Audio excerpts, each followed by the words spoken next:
Hello friends, welcome on my channel. इस video में हम 1951 से लेकर 2021 तक के सभी महत्वपूर्ण संविधान संशोधन को फुल डिटेल से पढ़ेंगे। और आप किसी भी एग्जाम की तैयारी कर रहे हो, मैं गारंटी देता हूं कि अगर आप ये वीडियो पूरा देखेंगे तो आपके एग्जाम्स में इस टॉपिक से एक भी क्वेश्चन नहीं छूटेगा। तो बिना देर किए हम स्टार्ट करते हैं आज का वीडियो।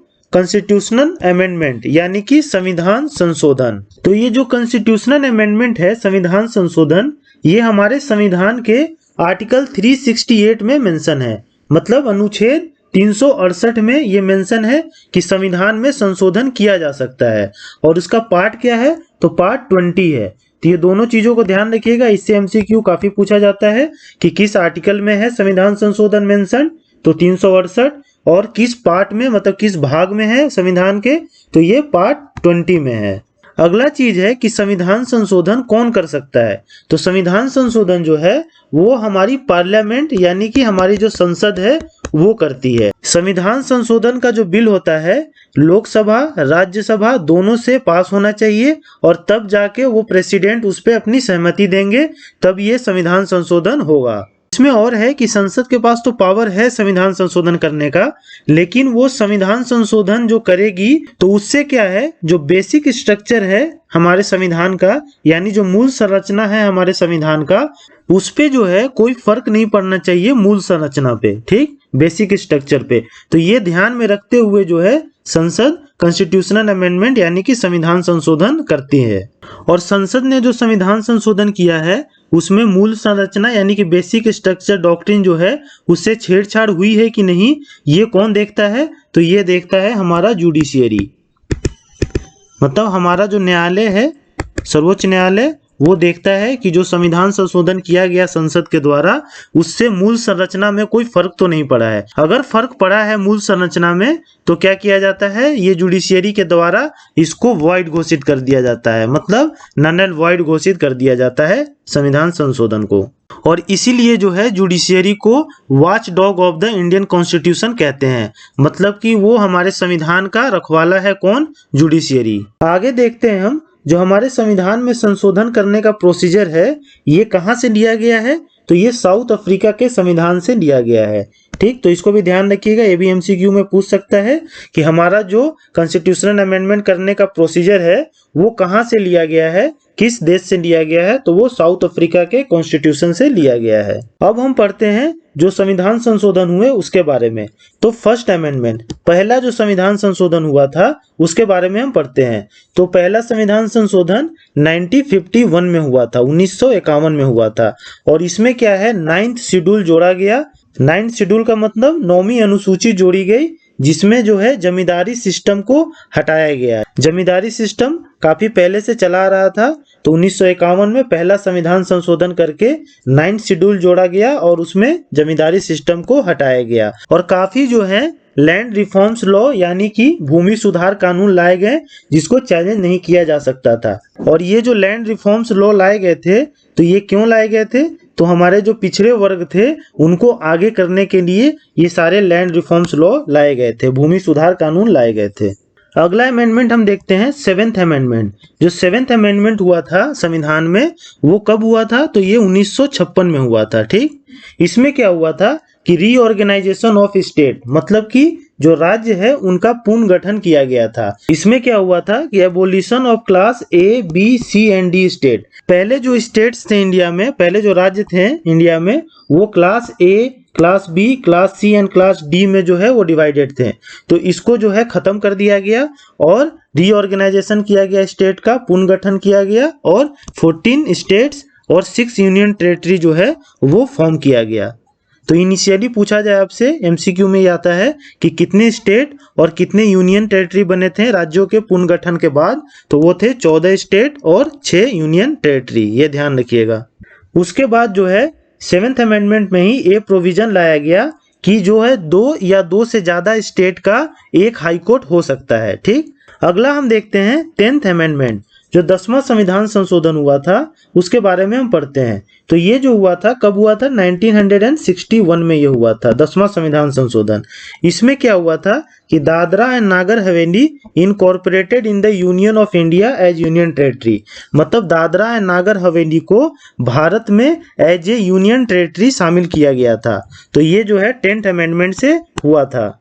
अगला अमेंडमेंट हम देखते हैं 12th अमेंडमेंट। 12वां संविधान संशोधन जो हुआ था वो कब हुआ था? तो ये 1962 में हुआ था। और इसमें क्या हुआ था कि Goa and Daman and Diu incorporated in the union of India as union territory. इसमें क्या किया गया था कि गोवा को और दमन एंड दीव को दोनों को भारत में एज ए यूनियन टेरिटरी शामिल किया गया था। तो गोवा जो था पहले यूनियन टेरिटरी था, बाद में गोवा को जो है स्टेट बनाया गया, वो हम आगे के लेक्चर में पढ़ेंगे। अगला हम देखते हैं 13th अमेंडमेंट। जो 13वां संविधान संशोधन हुआ था वो 1962 में हुआ था, ठीक। और इसमें क्या हुआ था कि Nagaland was formed with A special status under article 371A। Nagaland form हुआ था इस संविधान संशोधन से, और जो है स्पेशल स्टेटस दिया गया था नागालैंड को अंडर आर्टिकल 371A। तो ये ध्यान रखिएगा। अगला हम देखते हैं 14th अमेंडमेंट।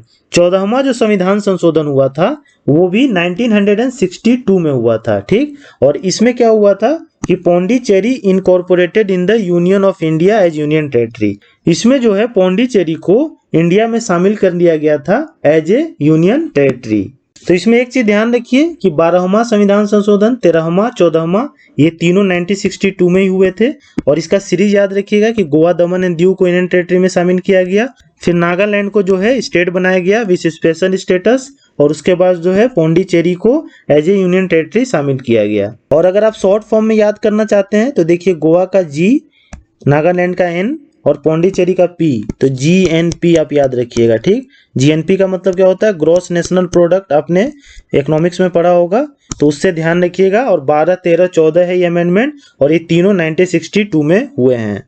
अगला हम देखते हैं 21st अमेंडमेंट। 21वां जो संविधान संशोधन हुआ था वो कब हुआ था? तो ये 1967 में हुआ था, ठीक। इसमें क्या किया गया था कि Sindhi language was added in the 8th schedule of the Indian constitution. Sindhi language को 8वें अनुसूची में शामिल किया गया था भारतीय संविधान के।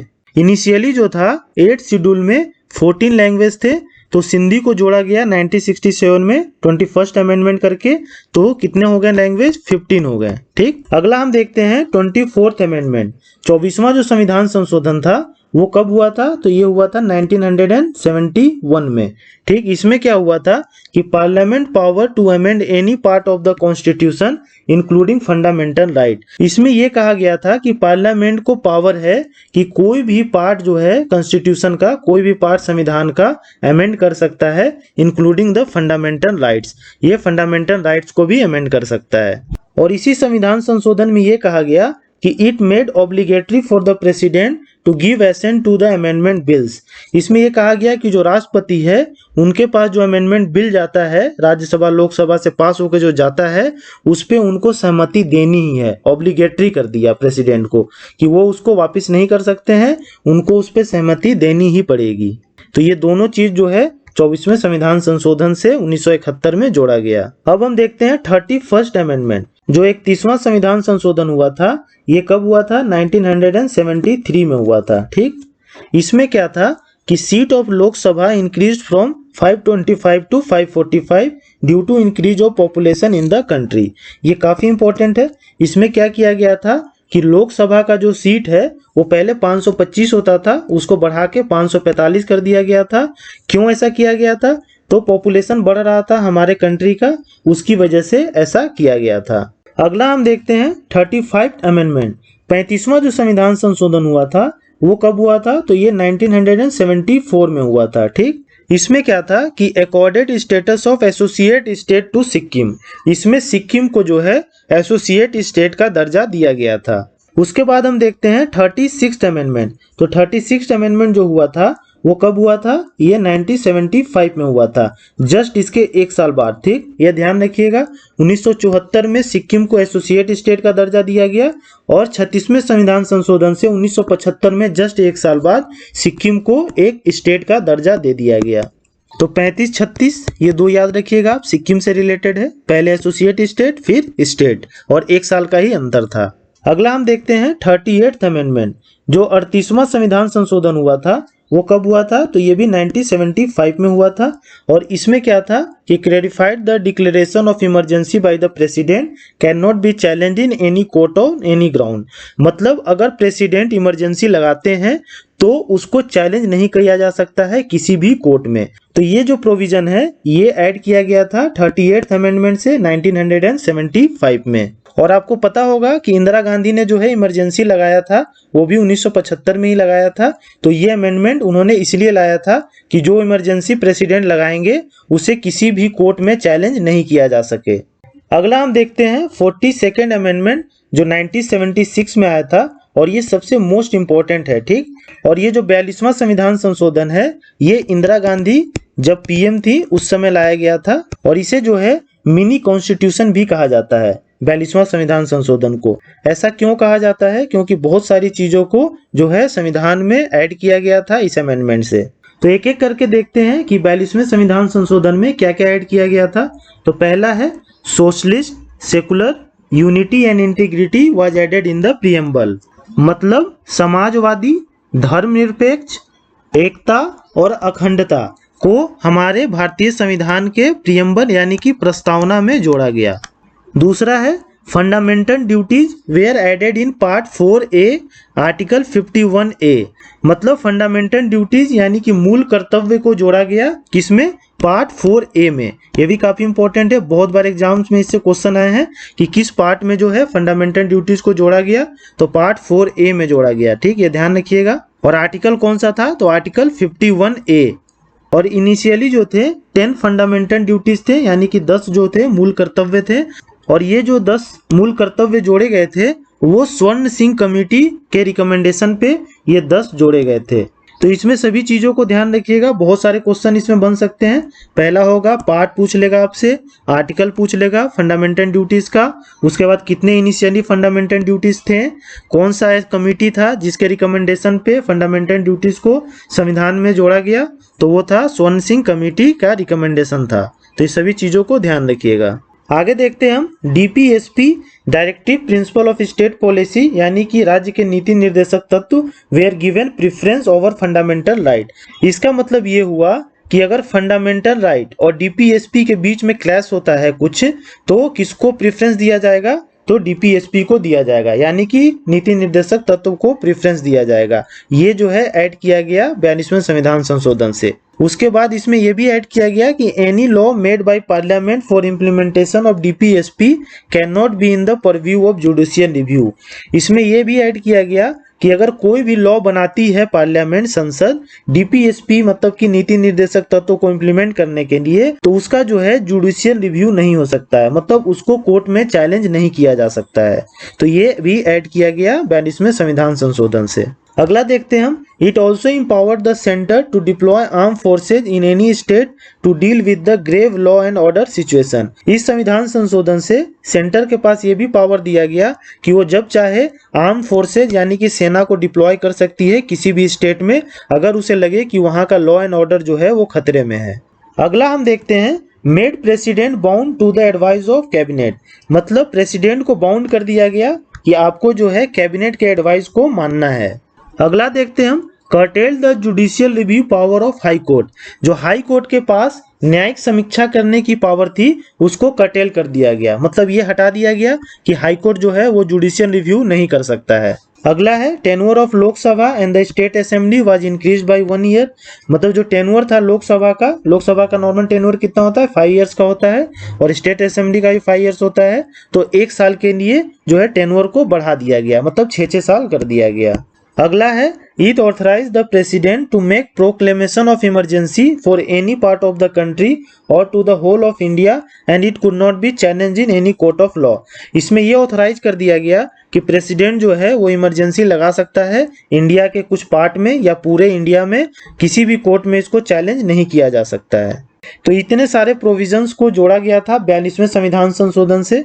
तो आप इसको 1 से 2 बार जरूर पढ़िएगा और सारी चीज़ों को याद रखने की कोशिश कीजिएगा, क्योंकि सबसे ज़्यादा क्वेश्चन जो है वो 42वें संविधान संशोधन और 44वें संविधान संशोधन से पूछा जाता है, जो मैं अभी आपको बताने वाला हूँ। अगला हम देखते हैं 44th अमेंडमेंट, 44वां संविधान संशोधन। तो 44वां जो संविधान संशोधन है वो 1978 में आया था और उस समय जो है जनता पार्टी का गवर्नमेंट था और मोरारजी देसाई जो थे प्राइम मिनिस्टर थे। इंदिरा गांधी ने जब इमरजेंसी लाया था 1975 में, उसके बाद इंदिरा गांधी पीएम पद से हट गई थी और उसके बाद जो है जनता पार्टी गवर्नमेंट की सरकार बनी और मोरारजी देसाई को जो है एज ए प्राइम मिनिस्टर बनाया गया। तो जितने भी प्रोविजंस लाए गए थे 42वें संविधान संशोधन से, जो इंदिरा गांधी के समय में हुआ था, तो उसमें जो जो चीजें ठीक नहीं थी तो जनता पार्टी गवर्नमेंट ने एक नया संविधान संशोधन लाया 44वां और वो चीजों को ठीक किया। तो इसमें देखते हैं कि क्या क्या प्रोविजंस लाए गए थे 44वें संविधान संशोधन में। तो पहला है राइट टू प्रॉपर्टी, संपत्ति का अधिकार was taken away from the list of fundamental right. मतलब जो मूल अधिकार थे उसमें से राइट टू प्रॉपर्टी यानी कि संपत्ति के अधिकार को हटा दिया गया और इसे जो है एक लीगल राइट बना दिया गया और इसका आर्टिकल था आर्टिकल 300A। तो ये ध्यान रखिएगा कि पहले 7 फंडामेंटल राइट्स थे इनिशियली, लेकिन राइट टू प्रॉपर्टी को, संपत्ति के अधिकार को 44वें संविधान संशोधन से हटा दिया गया और उसे लीगल राइट बना दिया गया और फिर जो है फंडामेंटल राइट की संख्या कितनी हो गई, 6 हो गई। अगला देखते हैं हम, emergency declare by the president can be question in the court on the ground of mala fide. 42वें संविधान संशोधन में क्या था कि प्रेसिडेंट जो इमरजेंसी लगा देगा तो उसे किसी भी कोर्ट में चैलेंज नहीं कर सकते हैं, लेकिन ये 44वें में इसको अमेंड किया गया और ये कहा गया कि अगर गलत तरीके से प्रेसिडेंट जो है इमरजेंसी लगाते हैं तो इसे क्वेश्चन किया जा सकता है किसी भी कोर्ट में। अगला देखते हैं हम, previously the ground for the declaration of national emergency were external aggression and internal disturbance. पहले जो था वो क्या क्या ग्राउंड था जिससे इमरजेंसी लगाई जा सकती थी, तो वो था आपका एक्सटर्नल एग्रेशन और इंटरनल डिस्टर्बेंस। तो ये 44th अमेंडमेंट करके जो है इंटरनल डिस्टर्बेंस को हटा दिया गया और इसके जगह पे क्या जोड़ा गया, आर्म्ड रिबेलियन का जोड़ा गया। तो ये ध्यान रखिएगा, एमसीक्यू में क्वेश्चन पूछता है कि किस संविधान संशोधन से इंटरनल डिस्टर्बेंस को हटा के आर्म्ड रिबेलियन जो है वो वर्ड जोड़ा गया। तो ये 44वां संविधान संशोधन था।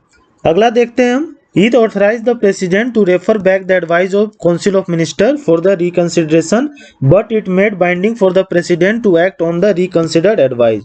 अब देखिए हम कंपेयर करके पढ़ लेते हैं। 42वें में क्या था कि प्रेसिडेंट को ये बोला गया कि आपको जो है कैबिनेट की बात माननी है, मतलब आप रिकंसिडरेशन के लिए कोई भी बिल को नहीं भेज सकते हैं वापिस। लेकिन 44वें में क्या हुआ कि ये कहा गया कि प्रेसिडेंट जो है एक बार कोई भी बिल को रिकंसिडरेशन के लिए भेज सकता है एक्सेप्ट मनी बिल, क्योंकि मनी बिल जो है उनके कंसेंट के बाद ही लोकसभा में पेश किया जाता है, इसलिए उनको वापस नहीं भेज सकते हैं। लेकिन ऑर्डिनरी बिल को प्रेसिडेंट क्या कर सकता है कि एक बार रिकंसिडरेशन के लिए भेज सकता है और अगर दोबारा वो पास होके आ जाता है लोकसभा राज्यसभा से तो दोबारा में जो है प्रेसिडेंट बाउंड है कि उसको उस पर सहमति देनी ही है। तो ये जो है प्रोविजन लाया गया 44वें संविधान संशोधन से। अगला देखते हैं हम, the power of the court to decide dispute regarding election of the prime minister and speaker was restored. मतलब कि अगर प्राइम मिनिस्टर और स्पीकर के इलेक्शन में कुछ डिस्प्यूट है तो वो जो है किसके पास पावर था उसको डिसाइड करने के लिए, तो कोर्ट के पास था, जिसको छीन लिया गया था। तो उस पावर को जो है रिस्टोर कर दिया गया, वापस कोर्ट्स को ये पावर दे दिया गया कि प्राइम मिनिस्टर और स्पीकर का इलेक्शन में अगर कोई डिस्प्यूट हुआ है तो उसको वो डिसाइड कर सकता है कि क्या सही है क्या गलत है। अगला हम देखते हैं 52nd अमेंडमेंट, 52वां संविधान संशोधन, जो कब हुआ था, 1985 में हुआ था। इसमें क्या किया गया था कि 10th schedule was added providing for anti defection law. Rajiv Gandhi was the PM at that time. इसमें जो है 10th शेड्यूल यानी कि 10वीं अनुसूची जोड़ा गया, जिसमें राजनीतिक दल को दल बदल पर रोक लगाया गया। और ये जो अमेंडमेंट आया था 52nd अमेंडमेंट, तो उस समय राजीव गांधी जो थे वो प्रधानमंत्री थे हमारे इंडिया के। अगला हम देखते हैं 55th अमेंडमेंट। 55th अमेंडमेंट जो है वो कब लाया गया, तो ये 1986 में लाया गया, 1986 में। और इससे क्या था कि Arunachal Pradesh formed as 24th state of India with special power to governor. और इस अमेंडमेंट से अरुणाचल प्रदेश को 24वां स्टेट बनाया गया इंडिया का और स्पेशल पावर दिया गया वहां के गवर्नर को। उसके बाद देखते हैं हम 56th अमेंडमेंट 1987, जो 56th अमेंडमेंट आया था वो कब आया था? 1987 में आया था। और 56th अमेंडमेंट में क्या हुआ था? तो Goa was separated from Daman and Diu and Goa got the full statehood and became the 25th state of India. पहले क्या था? गोवा और दमन एंड दीव एक साथ थे, तो गोवा को दमन एंड दीव से अलग किया गया और गोवा को स्टेट बनाया गया इंडिया का, और ये जो है इंडिया का 25th स्टेट बना गोवा, और दमन एंड दीव जो है वो यूनियन टेरिटरी ही रह गया। अगला हम देखते हैं 61st अमेंडमेंट। तो 61st अमेंडमेंट जो है कब आया था? ये 1988 में आया था, और इसमें क्या किया गया था कि जो वोट देने का एज है वो 21 साल से घटाकर 18 साल कर दिया गया था। ये काफी इंपॉर्टेंट है, VVI मान लीजिए इसको आप, क्योंकि इससे बहुत बार क्वेश्चंस पूछे गए हैं। इसका आप ईयर भी याद रखिएगा कि ये कब लाया गया था, 1988 में लाया गया था, और इसमें जो है वोट देने का एज 21 साल से घटाकर 18 साल कर दिया गया था। और किस आर्टिकल में अमेंडमेंट किया गया था इसके लिए? तो आर्टिकल 326 में अमेंडमेंट किया गया था, तो ये भी ध्यान रखिएगा। और ये जो है इम्प्लीमेंट कब से हो गया था? तो 1989 से इम्प्लीमेंट हो गया था। 1988 में अमेंडमेंट आया था, और 1989 से जो है 18 साल के लड़के या लड़कियां वोट देने के लिए ऑथराइज हो गए थे। अगला हम देखते हैं 69th अमेंडमेंट। तो 69th अमेंडमेंट जो है वो कब आया था? तो ये 1991 में आया था। इसमें क्या हुआ था कि दिल्ली का नाम यूनियन टेरिटरी ऑफ दिल्ली से नेशनल कैपिटल टेरिटरी जो है वो कर दिया गया था, और लेजिस्लेटिव असेंबली यानी कि विधानसभा का गठन भी किया गया था 69th अमेंडमेंट से। तो ये भी ध्यान रखिएगा, ये भी काफी इंपॉर्टेंट है। और कौन कौन सा आर्टिकल जोड़ा गया? तो आर्टिकल 239AA और आर्टिकल 239AB, ये भी जो है एक बार ऑब्जेक्टिव में पूछा गया है, तो ये आर्टिकल को भी ध्यान रखिएगा कि 69th अमेंडमेंट में ये दो आर्टिकल जोड़े गए, जिसमें यूनियन टेरिटरी ऑफ दिल्ली का नाम चेंज करके नेशनल कैपिटल टेरिटरी जो है वो कहा गया इसे, और इसमें लेजिस्लेटिव असेंबली यानी कि विधानसभा का गठन हुआ। अगला हम देखते हैं 71st अमेंडमेंट।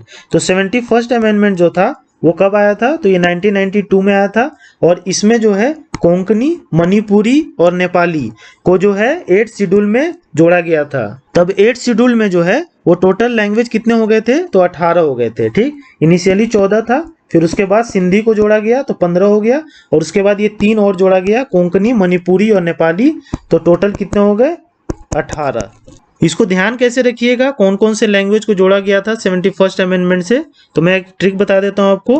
देखिए K, L, M और N, ये सीक्वेंस ABCD का KL MN, जिसमें L को बस कट कर दीजिए। तो K से कोंकणी हो गया आपका, M से मणिपुरी हो गया और N से नेपाली हो गया। तो ये 3 लैंग्वेज जोड़े गए थे 71st अमेंडमेंट से 1992 में, तो ऐसे ध्यान रख सकते हैं आप। अगला देखते हैं हम 73rd अमेंडमेंट 1992। 73rd अमेंडमेंट जो है 1992 में लाया गया, जिसमें क्या था कि Panchayati Raj institution were given constitutional status. इसमें जो है पंचायती राज को जो है वो संवैधानिक दर्जा दिया गया इस अमेंडमेंट से।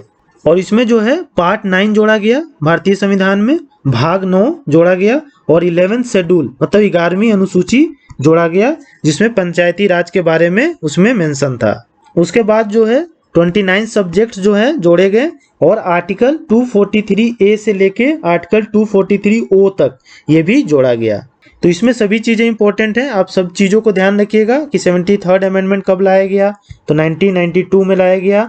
इसमें पंचायती राज को जो है संवैधानिक दर्जा दिया गया, पार्ट 9 जोड़ा गया, 11th शेड्यूल जोड़ा गया, उसके बाद 29 सब्जेक्ट्स थे इसमें अलग अलग।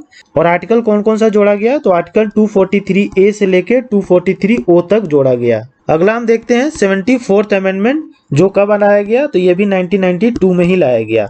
और इसमें क्या किया गया कि अर्बन लोकल बॉडीज यानी कि municipalities were granted constitutional status, इसमें जो है म्युनिसिपैलिटीज को क्या किया गया? संवैधानिक दर्जा दिया गया। और ये जो है किस पार्ट में जोड़ा गया? तो ये पार्ट 9A, एक नया पार्ट जोड़ा गया भारतीय संविधान में, उसमें इसको रखा गया। और एक नया शेड्यूल जोड़ा गया, अनुसूची, वो कौन थी? 12वीं अनुसूची। और इसमें जो थे 18 सब्जेक्ट्स थे, और आर्टिकल ये था 243P से लेके 243ZG तक। तो इसमें भी सारी चीजों को याद रखिएगा, एक बार रिवाइज करा देता हूं मैं। 74th अमेंडमेंट 1992 में लाया गया, अर्बन लोकल बॉडीज यानी म्युनिसिपैलिटीज को संवैधानिक दर्जा दिया गया, पार्ट 9A जोड़ा गया, इसमें 12 शेड्यूल जोड़ा गया, और 18 सब्जेक्ट जिसमें थे 18 सब्जेक्ट, और आर्टिकल कहां से कहां तक था? तो 243P से लेके 243ZG तक। अगला हम देखते हैं 77th अमेंडमेंट। 77th अमेंडमेंट जो है वो कब लाया गया? तो ये 1995 में लाया गया। तो इस संविधान संशोधन में क्या था 77th में, तो इसमें जो है आर्टिकल 16 में एक क्लॉज जोड़ा गया 4A, और इसमें जो है स्टेट को पावर दिया गया कि आप जो है प्रोविजन बना सकते हैं SC और ST को प्रमोशन देने के लिए गवर्नमेंट जॉब में। अगला देखते हैं हम 86th अमेंडमेंट, जो कब लाया गया 2002 में, और ये भी जो है काफ़ी इंपॉर्टेंट है, काफ़ी VVI है ये। और इसके तहत जो है elementary education was made fundamental right, यानी कि जो प्रारंभिक शिक्षा है उसको फंडामेंटल राइट जो है वो बनाया गया। And free and compulsory education to children between 6 and 14 years, और 6 से 14 साल के बच्चों को फ्री और कंपलसरी एजुकेशन देने के लिए प्रावधान रखा गया इसमें। और ये जो फंडामेंटल राइट इसे बनाया गया, ये आर्टिकल 21 में इसे जोड़ा गया। ठीक, उसके बाद जो है आर्टिकल 51A में एक फंडामेंटल ड्यूटी भी जोड़ा गया। ठीक, इसी संविधान संशोधन से। और पहले कितने फंडामेंटल ड्यूटीज थे इनिशियली 10 थे, मैंने भी आपको बताया, और ये जोड़ने के बाद 11 हो गए। और ये जो 11वीं फंडामेंटल ड्यूटी थी वो क्या थी, तो it shall be the duty of every citizen of India who is a parent or guardian to provide opportunity for education to his child or ward between the age of 6 and 14 years। इसमें ये जोड़ा गया कि भारत का हर एक नागरिक जो एक पिता है वो अपने बच्चों को जो है वो एजुकेशन प्रोवाइड कराएगा 6 से 14 साल के बीच में। अगला देखते हैं हम 88th अमेंडमेंट। तो 88th अमेंडमेंट जो आया था वो कब आया था 2003 में। इसमें क्या था कि सर्विस टैक्स का प्रोविजन लाया गया था। और आर्टिकल कौन सा जोड़ा गया था, तो आर्टिकल 268A। तो आर्टिकल भी ध्यान रखिएगा सर्विस टैक्स का, आर्टिकल 268A। 2003 में ये प्रोविजन लाया गया सर्विस टैक्स का, और 2004 में जो है ये इम्प्लीमेंट किया गया पूरे इंडिया में। अगला देखते हैं हम 91st अमेंडमेंट। 91st अमेंडमेंट जो था वो कब लाया गया था, तो 2003 में भी लाया गया था ये भी। और इसमें क्या था कि the size of council of minister including prime minister won't exceed 15% of the total seat of Lok Sabha, यानी कि काउंसिल ऑफ मिनिस्टर का जो साइज होगा वो जो है 15% जो टोटल सीट ऑफ लोकसभा है उससे एक्सीड नहीं करेगा। और इसमें जो है प्राइम मिनिस्टर भी इंक्लूडेड रहेंगे। अगला हम देखते हैं 92nd अमेंडमेंट। तो 92nd अमेंडमेंट जो है ये कब लाया गया था, तो ये 2003 में लाया गया था। और इसके तहत जो है Bodo, Dogri, Maithili and Santhali language were added in the 8th schedule. इसमें जो है बोडो, डोगरी, मैथिली और संथाली ये 4 लैंग्वेज को 8th शेड्यूल में जोड़ा गया। और जो है पहले कितने थे लैंग्वेज 8th शेड्यूल में, तो 18 थे, और ये 4 जोड़ने के बाद 22 हो गए। और इसको शॉर्ट फॉर्म में याद रख सकते हैं ऐसे MSDB।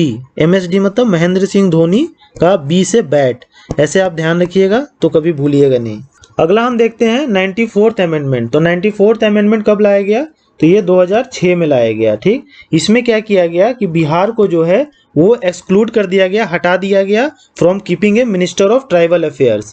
मतलब पहले क्या था कि बिहार जब झारखंड के साथ था तब बिहार जो है ट्राइबल अफेयर्स मिनिस्टर रखता था, लेकिन जब झारखंड से बिहार अलग हो गया तो बिहार को हटा दिया गया कि आप ट्राइबल मिनिस्टर्स नहीं रख सकते हैं, क्योंकि ट्राइबल ग्रुप जो है बिहार में है नहीं, ज़्यादातर झारखंड में ही है, तो इसीलिए ये हटा दिया गया बिहार को। और कौन कौन से स्टेट हैं जहाँ पे ट्राइबल अफेयर्स मिनिस्टर रहते हैं तो भी ध्यान रखिएगा, तो वो है झारखंड, छत्तीसगढ़, मध्य प्रदेश और उड़ीसा।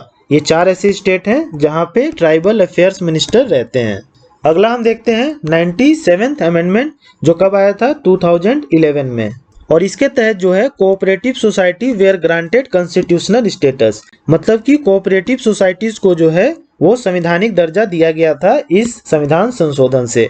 और इसके तहत जो है right to form cooperative societies made a fundamental right. Cooperative society को फॉर्म करना जो है वो एक फंडामेंटल राइट बना दिया गया और इसे आर्टिकल 19 में जोड़ा गया। उसके बाद जो है DPSP में एक आर्टिकल जोड़ा गया, आर्टिकल 43B, मतलब राज्य के नीति निर्देशक तत्व में एक आर्टिकल जोड़ा गया 43B, जिसमें जो है कोऑपरेटिव सोसाइटी को प्रमोट करने के लिए बताया गया। अगला हम देखते हैं a new part 9B was added in the constitution for cooperative society. Cooperative society के लिए एक नया भाग जो है संविधान में जोड़ा गया और वो भाग कितना है, पार्ट 9B। अगला हम देखते हैं 100 अमेंडमेंट। 100वां जो संविधान संशोधन हुआ था वो कब हुआ था, ये हुआ था 2015 में। तो इसमें क्या था कि to amend the first schedule of the constitution to exchange the disputed territories occupied by both the nation. कौन both the nation? India and Bangladesh. इसका मतलब ये हुआ कि जो डिस्प्यूटेड टेरिटरी थी इंडिया और बांग्लादेश के बीच में, उसका प्रॉपर बंटवारा कर दिया गया और भारतीय संविधान के पहला जो अनुसूची है उसको अमेंड किया गया। और जो डिस्प्यूटेड टेरिटरीज थी इंडिया और बांग्लादेश के बीच में, तो बांग्लादेश को उसकी टेरिटरी वापस कर दी गई और इंडिया ने अपनी टेरिटरी वापस ले ली। और ये जो है अमेंडमेंट किया गया फर्स्ट शेड्यूल में। अगला हम देखते हैं 101st अमेंडमेंट। जो 101वां संविधान संशोधन हुआ था वो कब हुआ था? 2016 में हुआ था। तो इसके तहत जो है क्या किया गया था कि good and services tax was introduce. GST को इंट्रोड्यूस किया गया था इस संविधान संशोधन से। और जीएसटी से रिलेटेड जो है 3 आर्टिकल इसमें जोड़े गए थे। कौन कौन सा आर्टिकल था वो? 246A, 269A और 279A। तो ये तीनों आर्टिकल को ध्यान रखिएगा, इससे भी क्वेश्चन पूछा गया है। और ये तीनों आर्टिकल जो है गुड एंड सर्विसेज टैक्स यानी कि जीएसटी से रिलेटेड है। अगला हम देखते हैं 102nd अमेंडमेंट। तो 102nd अमेंडमेंट जो था ये कब आया था? तो ये 2018 में आया था। और इसके तहत जो है constitutional status was granted to national commission for backward classes. National commission for backward classes को संवैधानिक दर्जा दिया गया था इस अमेंडमेंट से।